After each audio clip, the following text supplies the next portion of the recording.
हम ही हिया। और जल्दी आओ राजा। आवत है हमारी रानी। क्या कर रहे हो?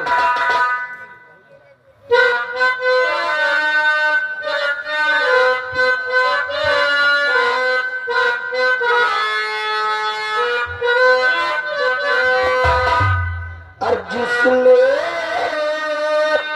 नहीं किया है,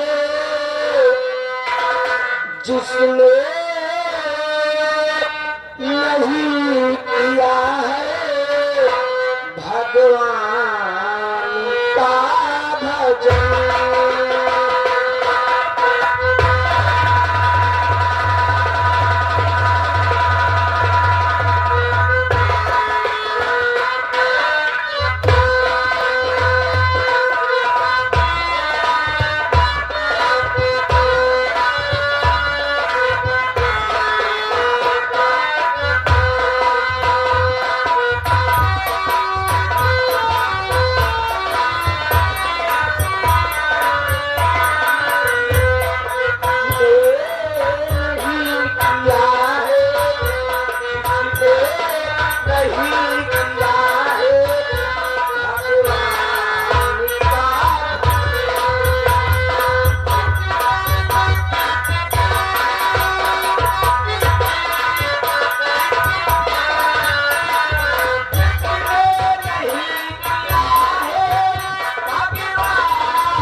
साथियों मेरे नौजवान बुढ़े भाइयों, रास्ता चलने वाले को रास्ता तमाम है और महफिल में बैठने वाले भाइयों को मेरा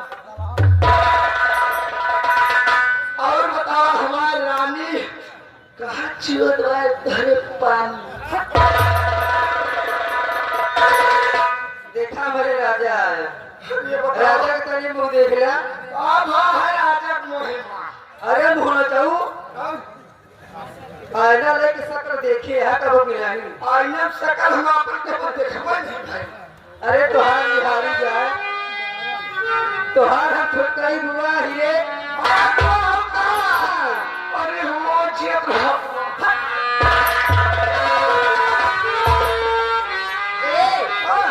नमस्ते करती बता। नमस्ते का क्या कहा? नमस्ते नमस्ते।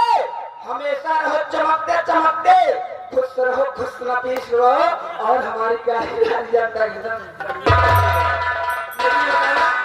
समय बहुत कम लगेगा। समय कम है लेकिन टाइम ज्यादा है। 10-15 मिनट बस, ज्यादा नहीं।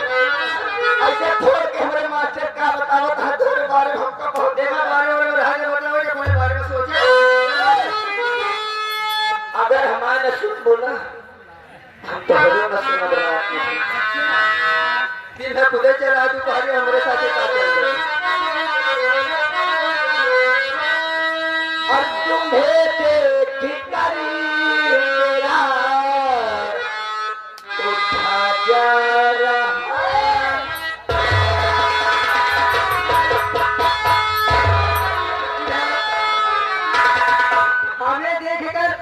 तेरा क्या उठा जा रहा है बदतमीज कहीं का?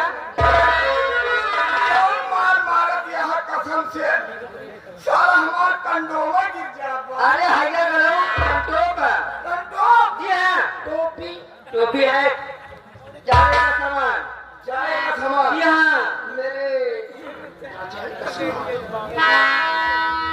क्या तुम्हें देखी कर मेरा उठा जा रहा है। क्या उठा जा रहा है इनका पता है तो क्या बताइए। क्या उठा जा रहा है मेरी जान? टमाटर उठाओ तो हाथ फिर से ये दोनों हाथ स्वागत के लिए। स्वागत के लिए हाथ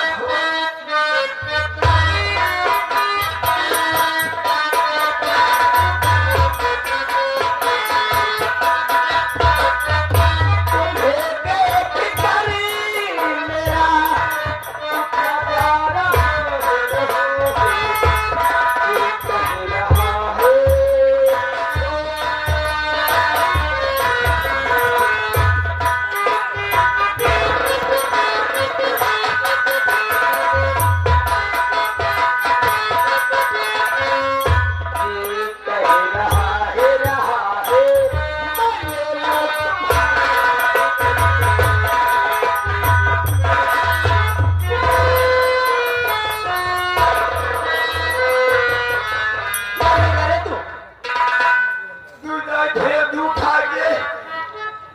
है हमको लैया ही क्या लेगा जी कह रहा मैं ले लूं तुम्हारा क्या लेगा तू मेरा साथ उम्र भर का मेरी ओहो जान। उम्र के नाम पहले लिया करो ले तो भाई लेते नहीं लेकिन लेते तेरे साथ हम आप बीते नहीं पाई हो हमारा बीते क्यों बीते न दिए क्या बोला बीते दिए फिर न खा दिए न खा धर के बहुत तगड़ में से बुला था हमारा नाम मुन्नी लाल है ये जान अच्छा मुन्नी राम जौनी चली रास्ता मुन्ना ही लागा है की बात हुआ और क्या जान लिया चल ठीक है लेकिन हम तुम्हारे साथे चलब तू दशरथ न करे हमारे की तरह चल हाँ तू सारा करवा लेकिन ऐसे प्यार से करवा चलो ठीक है हो सब बहुत चलो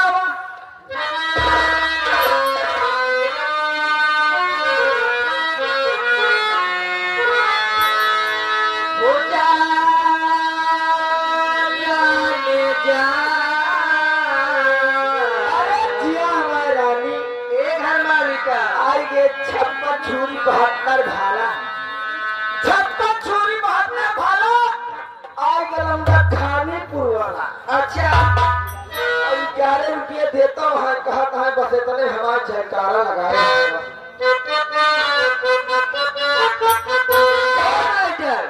भोजपुरी के भाव कैसे बा फरमाइश देखा पर के भैया था कि हिलम तो वहाँ टैक टैक टैक टैक चला ठीक बा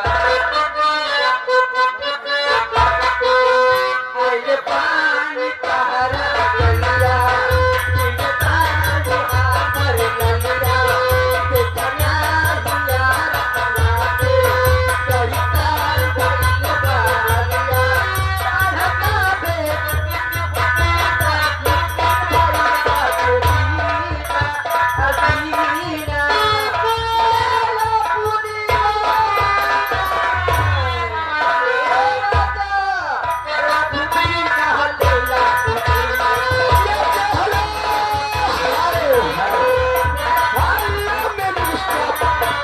हसीना शिव दर्शन जी शिव दर्शन भैया जो कि 51 रुपए का पुरस्कार दे रहे हैं इनका फरमाइश भी है भैया का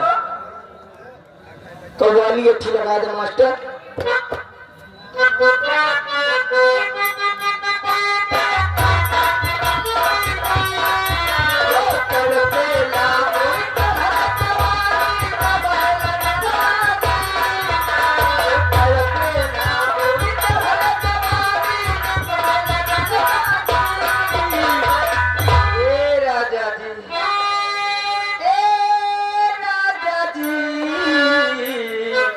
बाजा बाजे किया बाजे